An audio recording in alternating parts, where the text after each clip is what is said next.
guys, good evening. So tayo po ay magluluto ng tinola. So meron tayong manok, papaya at dahon ng sili. So mag-start na po tayo magluto. Saging. Nilagyan ko po ng konting mantika. Pagigisahan po natin siya ng ating tinolang manok.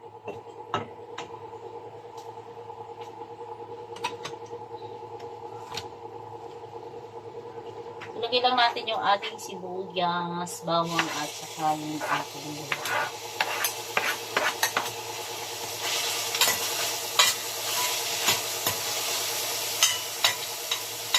yung ating luya dito naka-frozen to.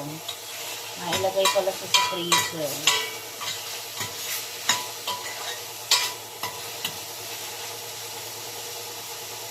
Yan guys, pag ganito na yung ating sibuyas, bawang, lalagay na natin yung ating manok. So, gigisa lang natin. Lalagyan na natin siya ng paminta. Ay, ng asin at, paminta at saka asin. Meron na siyang lasa.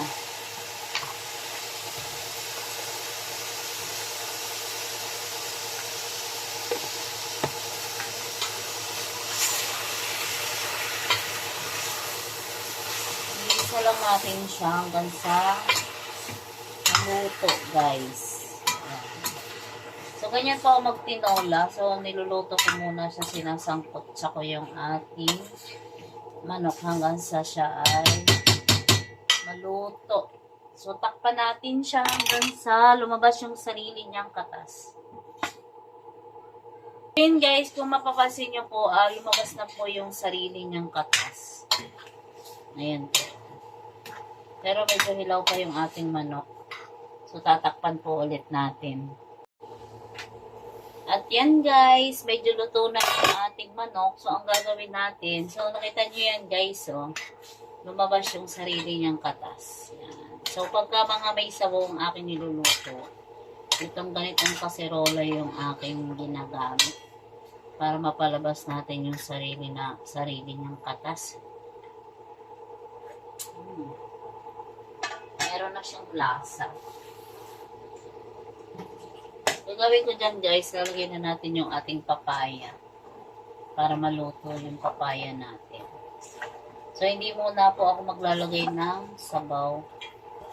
So, hayaan ko lang muna pong maluto yung ating papaya.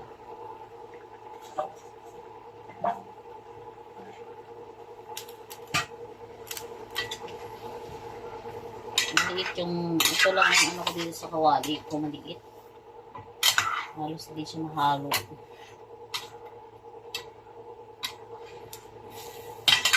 Nilalaki naman ang hiwa ng papaya ng asawa ko.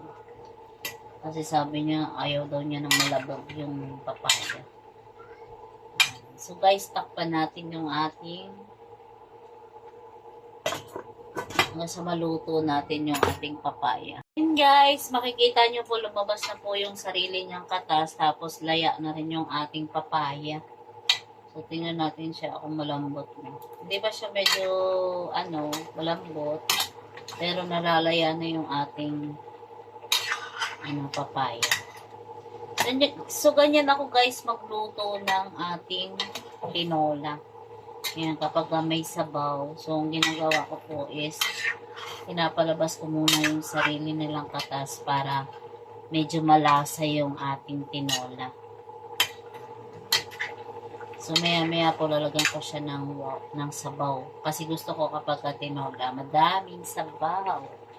Masarap pong humigop ng sabaw. So lalagyan ko na po siya ng sabaw natin. Yung gusto ko po kasi dito ay maraming sabaw. Kasi masarap maghigop ng sabaw. Yan, okay na po yan. So, mapapansin mo yung sabaw natin. Yan, so, pag, so, saka tayo maglalagay ulit ng asin kapag kumulo na po siya. Para malaman natin kung may lasa na po yung ating tinola. So, marami talaga akong magsabaw sa tinola. Para yung sabaw ko kasi yung habol ko dito.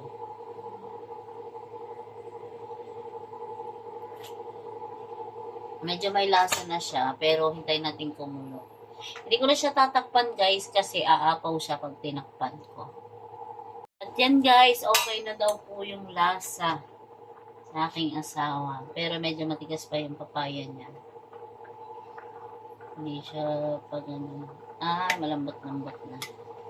Ayaw kasi ng asawa ko medyo labugin yung papaya para daw bukas pag ininit hindi labog yung papaya natin. So ilagay natin yung ating dahon ng sili.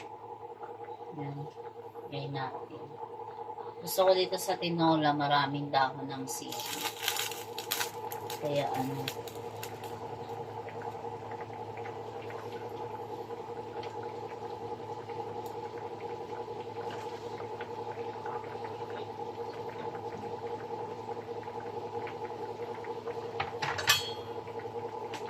Pagkalagay natin ng dahon ng sili, maya-maya na ito.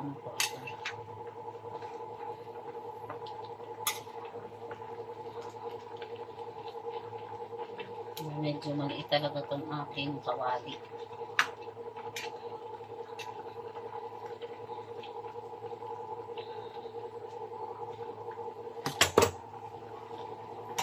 Tapos lagyan natin ng sili. Gusto daw nila maanghang.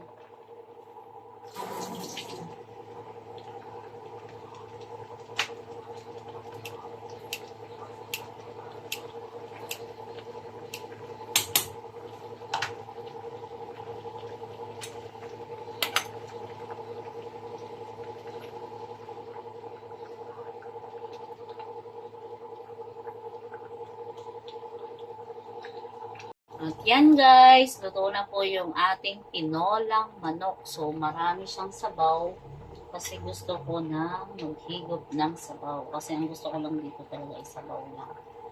Medyo napaanghang yata yung ating sili. Kumagat yung anghang. So yan guys, thank you sa panonood. God bless. Guys, kain po tayo. Ito po yung ating ulam, yung ating tinolang manok. So, tayo po ay dakilang Diyos sa mga makapangyarihan sa lahat. Nagpapasalamat po kami sa napakadaming blessing na ibinigay niyo po sa amin. Salamat Ama sa pagkain na nasa harapan. Pakabasbasan mo po ito ng kalugsugat, kalakasan ng aming pisikal na katawan. Ama, salamat po sa mga pagpapala sa bawat blessing. Patuloy mo po sa pagpapala sa tahanan ito. In Jesus' name we pray. Amen.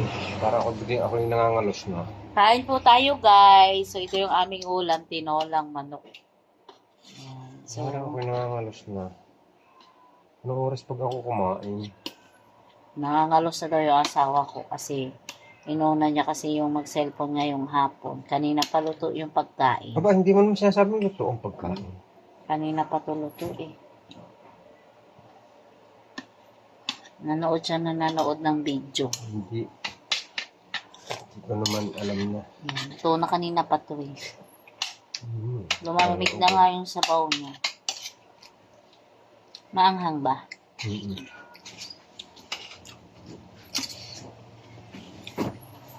Masarap yung sabaw ng tinola. Ganyan ako pag tinola. Hindi ko agad muna siya sinasabawan. Para pag pag Ilan ba ang nilagay mo, lumabas Celia? na yung dalawa. Hindi manghang? Manghang daw sabi ni Papa mo. Manghang? Hindi manghang? Manghang. So pag nagtitinola ako guys, hindi ko agad sinasabawan ng tubig. Pinapalabas ko muna yung sarili niyang katas para mas malasa yung sabaw, mas masarap higutin. Lang ako magmotor, hindi pa ako marunong na ako. Ingat kayo mga insan. Thank you.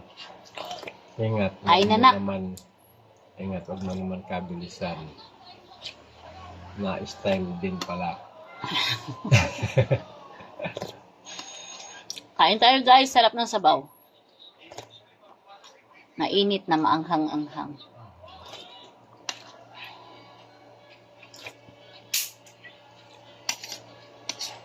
Hindi na muna ako nagkanin. Follow, enjoy, and be safe.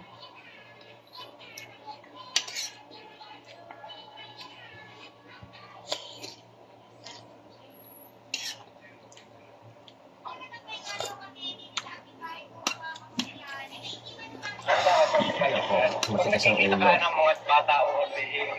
Sabi nga huwag magkape eh. Lagi naman ako kung pinapagkape ng asawa ko. Ang asawa ko lagi nagre-reklamo bawal sa kanyang kape. Kahit naman hindi ko siya ipagtimpla. Nagtitimpla siya ng mag-isa. Matigas din ang ulo.